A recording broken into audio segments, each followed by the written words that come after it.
It happened a few years ago. I was hanging out at the local mall with a couple of my friends, just chatting, as usual. All my friends had social media accounts like Facebook or Instagram, and they would focus on it sometimes when we were goofing around together. Drake, one of my friends, was saying that he met a girl from Facebook.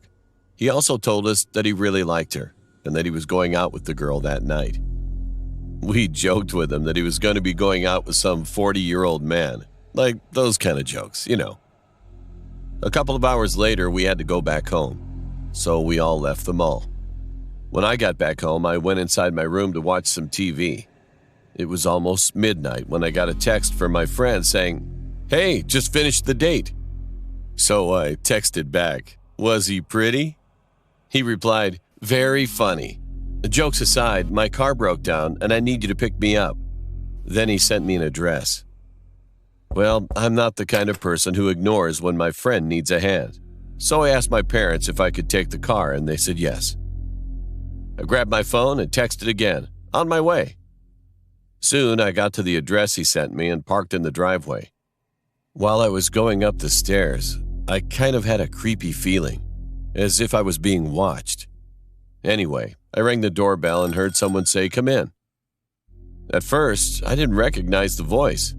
It was neither my friend's voice nor a female voice, so I just figured that it might be the girl's dad. Well, I was a bit surprised that the door was already open. But anyway, I walked in, and when I closed the door behind me, I saw this man watching TV with the girl and my friend. I said, "Hey, Drake."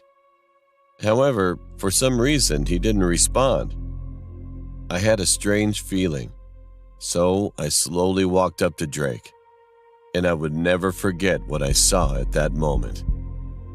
The girl and my friend Drake were stabbed, and they were already dead. They were put in a position in a way that it looked like they were sitting, so I thought they were just watching TV like that. I looked over at the man watching TV, and I saw that he was holding a bloody knife in one hand and my friend's phone in his other hand. He was smiling.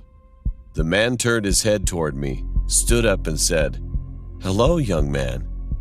It's your turn." I tried to run out of the door, but because he was laughing so loudly, I was terrified and I couldn't move. But there was no choice. When he approached me, I abruptly kicked him, knocked him down, and managed to run outside. Fortunately, he didn't chase after me, but I didn't care. I just got in my car and drove off straight to my home. As soon as I got home, I woke my parents and told them about what had happened.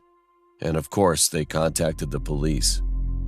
The police arrived pretty fast and raided the house, but didn't find my friend, the girl, or even the man.